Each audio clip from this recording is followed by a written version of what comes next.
ಆತ್ಮೀಯ ವಿದ್ಯಾರ್ಥಿಗಳೇ, ಇವತ್ತಿನ ಕ್ಲಾಸ್ನಲ್ಲಿ ಕೂಡ ನಾವು ಲೇಜರ್ ಪೋಸ್ಟಿಂಗ್ ಬಗ್ಗೆ ನೋಡ್ತಾ ಇದ್ದೀವಿ. ಸೊ ಇವತ್ತು ಇನ್ನೊಂದು ಸೊಲ್ಯೂಷನ್ ಅದ ನಿಮ್ಮ ಹತ್ರ ಈಗಾಗಲೇ ವಾಟ್ಸ್ಆಪ್ ಗ್ರೂಪ್ ನಲ್ಲಿ ಆ ಪ್ರಾಬ್ಲಮ್ ಅನ್ನ ವಿತ್ ಸೊಲ್ಯೂಷನ್ ಶೇರ್ ಮಾಡಿದ್ದೀವಿ. ಇವಾಗ ನಾವು ಸೊಲ್ಯೂಷನ್ ಅನ್ನು ನೋಡ್ತಾ ಹೋಗೋಣ. ಓಕೆ, ಸೊ ಇಲ್ಲಿ ಮೊದಲನೇ ಎಂಟ್ರಿ ಏನದ ನೋಡ್ರಿ, ಜನರಲ್ ಎಂಟ್ರಿ. ಮೊದಲನೇ ಜನರಲ್ ಎಂಟ್ರಿ ಏನದಪ್ಪ, cash account debit to capital. So ನಾವಿಲ್ಲಿ ಕ್ಯಾಶ್ ಅಕೌಂಟ್ ಬಂದು ಡೆಬಿಟ್ ಸೈಡ್ ಟು ಕ್ಯಾಪಿಟಲ್ ಅಂತ ಎಂಟ್ರಿ ಮಾಡಿದ್ವಿ, ₹15,000. ಇವಾಗ ನಾವೇನು ಹೋಗ್ತಾ ಇದೀವಿ, ಕ್ಯಾಪಿಟಲ್ ಅಕೌಂಟ್ ಬಂದು ಬೈ ಕ್ಯಾಶ್ ₹15,000. ಸೊ ಇಲ್ಲಿ ಒಂದೊಂದು ಜನರಲ್ ಎಂಟ್ರಿಗೆ ಎರಡು ಎಂಟ್ರಿ ಕೊಡ್ತಾ ಇದೀವಿ. ಒಂದು ಜನರಲ್ ಎಂಟ್ರಿಯಲ್ಲಿ ಎರಡು ಲೇಜರ್ ಇರ್ತಾವೆ, ಒಂದು ಕ್ಯಾಶ್ ಒಂದು ಕ್ಯಾಪಿಟಲ್. ಸೊ ಎರಡಕ್ಕೂ ನಾವು ಎಂಟ್ರಿ ಕೊಡ್ತಾ ಇದೀವಿ ಎರಡು ಅಕೌಂಟ್ ನಲ್ಲಿ. Next purchase account debit to cash. So ನಾವು ಪರ್ಚೇಸ್ ಅಕೌಂಟ್ ಇದೆ, debit side to cash ₹5,000. So ಈಗ ಕ್ರೆಡಿಟ್ ಸೈಡ್ ಹೋಗೋಣ, ಬೈ ಪರ್ಚೇಸಸ್ ₹5,000. ಸೊ ಎರಡು ಮಲ್ಟಿಪಲ್ ಎಂಟ್ರಿ ಆಗ್ತಾ ಇದಾವೆ ಇಲ್ಲಿ. these are called dual aspect also, dual entry, multiple entry. Okay, next cash account debit to interest account. so ನಮಗೆ cash account ಇಲ್ಲಿ ಅದ, debit side to interest account ₹1,500, to interest account ₹1,500. Next ಇವಾಗ ನಾವೆಲ್ಲ ಹೋಗ್ಬಿಟ್ರಿ, interest account ಬಂದು by cash ₹1,500, by cash ₹1,500. So ಇಲ್ಲಿ ಕೂಡ ಎರಡು ಎಂಟ್ರಿ ಕ್ಲೋಸ್ ಆಯ್ತು. ನೆಕ್ಸ್ಟ್ ಯಾವ್ದು ನೋಡ್ರಿ, general entry cash account debit to sales ಅಂತ ಅದ, ಹೌದಾ? ಸೊ ನಾವಿಲ್ಲಿ ಕ್ಯಾಶ್ ಅಕೌಂಟ್ ಬರೋಣ, debit side to sales ₹4,500. Cash account ನಲ್ಲಿ ಬಂದು ಡೇಟ್ ಕಾಲಮ್ ನಲ್ಲಿ ಡೇಟ್ ಎಂಟ್ರಿ ಮಾಡಿ 18, ಟು ಸೇಲ್ಸ್ ₹4,500 ಅಂತ ಎಂಟ್ರಿ ಮಾಡಿದ್ವಿ. ಇವಾಗ ನಾವೆಲ್ಲ ಹೋಗಿ ಇದಕ್ಕೆ ಇನ್ನೊಂದು ಅಪೋಸಿಟ್ ಎಂಟ್ರಿ, ಸೇಲ್ಸ್ ಅಕೌಂಟ್ ಬಂದು ಬೈ ಕ್ಯಾಶ್ ₹4,500 ಅಂತ ಹೇಳಿ ಅಲ್ಲಿ ನಾವು ಎಂಟ್ರಿಯನ್ನು ಕೊಡ್ತೀವಿ. Next furniture account debit to cash. Furniture account ಎಲ್ಲ ನಮ್ಮದ ಇಲ್ಲಿ ಅದ, debit side to cash ₹4,000.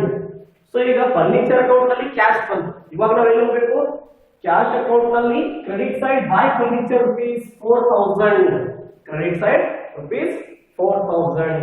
Next rent account debit to bank account. So ನಮ್ಮದು ಇಲ್ಲಿ ಇದೆ rent account, debit side to bank ₹2,000. So rent account ನಲ್ಲಿ ಒಂದು ಡೆಬಿಟ್ ಸೈಡ್ ಟು ಬ್ಯಾಂಕ್ ₹2,000 ಅಂತ ಎಂಟ್ರಿ ಮಾಡಿದ್ವಿ. ಇವಾಗ ನಾವು ಎಲ್ಲಿ ಹೋಗ್ತಾ ಇದ್ದೀವಿ, ಬ್ಯಾಂಕ್ ಅಕೌಂಟ್ ಅಲ್ಲಿ ಹೋಗ್ತಾ ಇದ್ದೀವಿ. ಬ್ಯಾಂಕ್ ಅಕೌಂಟ್ ಅಲ್ಲಿ ಮಾಡೋದು ಇಲ್ಲೇ. ಸೊ ಬೈ ರೆಂಟ್ ಅಂತ ಹೇಳಿ ₹2,000 ಮಲ್ಟಿಪಲ್ ಎಂಟ್ರಿ ಕೊಟ್ವಿ, ರೆಂಟ್ ಅಲ್ಲಿ ಬ್ಯಾಂಕ್, ಬ್ಯಾಂಕ್ ನಲ್ಲಿ rent. So opposite entry. Next rent account debit to bank account. So ಇದು ಆಯ್ತು ನಮ್ದು. Next last entry bank account debit to cash. So ನಮ್ಮದು ಇಲ್ಲಿ ಬ್ಯಾಂಕ್ ಅಕೌಂಟ್ ಇದೆ, debit side to cash ₹6,000, bank account debit to cash ₹6,000. So ಇವಾಗ ಏನು ಹೋಗ್ತಾ ಇದೀವಿ, ನಾವು ಕ್ಯಾಶ್ ಅಕೌಂಟ್ ಹೋಗ್ತಾ ಇದೀವಿ. ಕ್ಯಾಶ್ ಅಕೌಂಟ್ ಕ್ರೆಡಿಟ್ ಸೈಡ್ ಹೋಗಿ ಬೈ ಬ್ಯಾಂಕ್ ಅಂತ ಹೇಳಿ ಎಂಟ್ರಿ ಮಾಡಿ ₹6,000 ಅನ್ನು ನಾವು ಅಲ್ಲಿ ಪ್ರೆಸೆಂಟ್ ಮಾಡ್ತಾ ಇದ್ದೀವಿ. ಸೊ ಇವು ಜನರಲ್ ಎಂಟ್ರಿಗಳನ್ನ ನಾವೆಲ್ಲ ಪೋಸ್ಟಿಂಗ್ ಮಾಡಿದ್ವಿ. ಇನ್ನು ನಮ್ಮದು ಇಂಪಾರ್ಟೆಂಟ್ ವರ್ಕ್ ಏನಪ್ಪ ಅಂದ್ರೆ ಅಕೌಂಟ್ ಬ್ಯಾಲೆನ್ಸಿಂಗ್ ಮಾಡೋದು, ಪ್ರತಿಯೊಂದು ಅಕೌಂಟ್ ಅನ್ನ ಕ್ಲೋಸ್ ಅಥವಾ ಬ್ಯಾಲೆನ್ಸಿಂಗ್ ಮಾಡೋದು. ಸೊ ಮೊಟ್ಟ ಮೊದಲನೇದಾಗಿ ನಾವು ಕ್ಯಾಶ್ ಅಕೌಂಟ್ ಅನ್ನ ಬ್ಯಾಲೆನ್ಸಿಂಗ್ ಮಾಡೋದು. Okay, so first debit side 15,000 plus 1,500 plus 4,500. So 15 plus 4,500 is equal to 19,500 plus 1,500 is equal to 21,000. So 21,000 ನಲ್ಲಿ minus 4,000 minus 5,000 minus 6,000 minus ಮಾಡಿದಾಗ ನಾವು ಎಷ್ಟು ಉಳಿಯುತ್ತಪ್ಪ, by balance carry down ₹6,000. 21,000 minus these three ₹6,000 will be our carried down balance. So both sides we are going to write a total amount 21,000. So ಇಲ್ಲಿ ಇದು cash account close ಆಯ್ತು. Next ಬರೋಣ capital account. By cash ಅಂತ ಹೇಳಿ 15,000 entry ಮಾಡಿದ್ದೀವಿ, debit side ಏನೂ ಇರಲಿಲ್ಲ, ಅದೇ ಅಮೌಂಟ್ ಇಲ್ಲಿ ಕ್ಯಾರಿ ಡೌನ್ ಆಗ್ತಿತ್ತು. ಟು ಬ್ಯಾಲೆನ್ಸ್ ಕ್ಯಾರಿ ಡೌನ್ 15,000 ಅಂತ ಬರದ, total both side 15,000 account will be close. Excuse me. Next bank account ಬರೋಣ, ಬೈ ರೆಂಟ್ ಅಂತ ಅದ, ಡೆಬಿಟ್ ಸೈಡ್ ಟು ಕ್ಯಾಶ್ ಅಂತ ಅದ. ಸೊ ಎರಡು ಸೈಡ್ ಎಂಟ್ರಿ ಅದಾವ, ಇಲ್ಲಿ ಟು ಕ್ಯಾಶ್ ಅದ, ಇಲ್ಲಿ ಬೈ ರೆಂಟ್ ಅದ.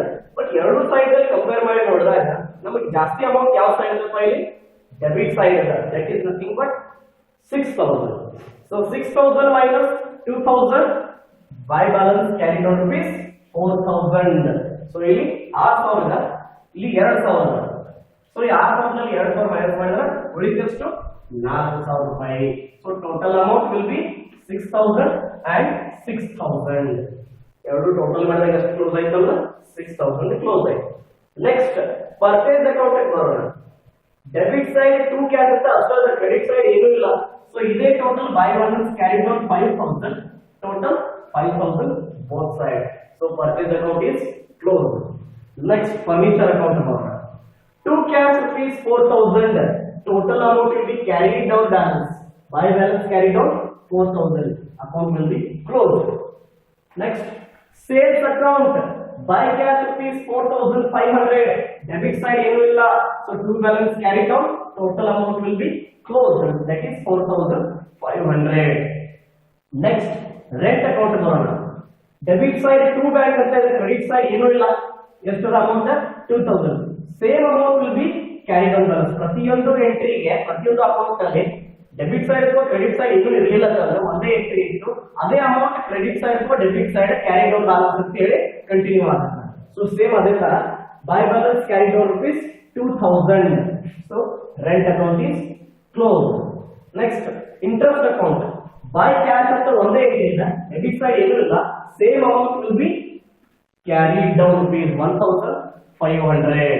So interest account also closed. So these are the some 8 entries. So we have solved with ledger. We have did ledger posting here. So now ledger posting ಅನ್ನು ಮಾಡಿದ್ದೀವಿ. ಇದು third problem. ಇನ್ನು next class ನಲ್ಲಿ ಮತ್ತೊಂದು solution ತಗೊಳ್ಳೋಣ. ಮತ್ತೆ ನಾವು ಬಹಳ ಈಸಿಯಾಗಿ ಅದನ್ನ ಅಂಡರ್ಸ್ಟ್ಯಾಂಡ್ ಮಾಡಲಿಕ್ಕೆ ಸಾಧ್ಯ ಆಗ್ತದೆ. Okay, thank you.